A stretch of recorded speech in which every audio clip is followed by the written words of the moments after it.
ہاتھ کے انگوٹھے کو دبانے سے بھولی ہوئی چیز یاد آنے لگتی ہے۔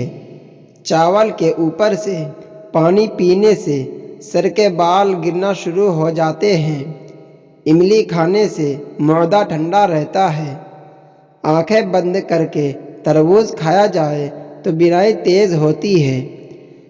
انگلیوں کو چٹکانے سے عقل میں دماغ کمزور ہوتا ہے۔ خالی پیٹ ادرک کھانے سے پیٹ کی چربی پگھلتی ہے۔ نہار میں ابلا ہوا آلو کھانے سے بدن میں چستی آ جاتی ہے۔ ناریل کو دودھ میں ڈال کر کھانے سے مرگی کی بیماری نہیں ہوتی ہے۔ سونے سے پہلے آلو بخارا کھایا جائے تو بے چینی نہیں ہوتی ہے۔ جلد نیند آنے کے لیے سونے سے پہلے سبز انگور کھا لیا کرو۔ ہلدی والا دودھ پینے سے کمر کی ہڈی کبھی ٹیڑھی نہیں ہوتی ہے۔ گاجر کھا کر سونے سے عقل میں رات بھر اضافہ ہوتا رہتا ہے۔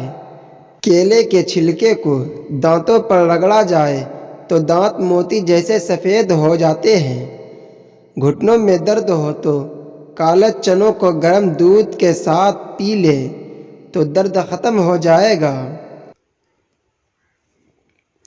بخار کم نہیں ہو پا رہا ہے تو فوراً چاولوں کا ابلا ہوا پانی پی لے، بخار ٹھیک ہو جائے گا۔ چہرے کی جلد کو جھریوں سے پاک کرنا ہے تو سورج مکھی کا تیل لگایا کرو۔ چہرے پر رات کو مکھن لگانے سے چہرے کی جلد نکھر جاتی ہے۔ کالی مرچ کو دودھ میں ڈال کر پیا کرو تو بندہ ہمیشہ جوان رہتا ہے۔ نہانے کے دوران سیاہ انگور کھا لیے جائے تو لٹکا پیٹ اندر چلا جاتا ہے۔ سونف والا پانی پینے سے معدے کی گرمی سے جان چھڑائی جا سکتی ہے۔ ہونٹ خشک ہو جائے تو عرق گلاب کو سوتے وقت لگائے، ہونٹوں کی خشکی دور ہو جائے گی۔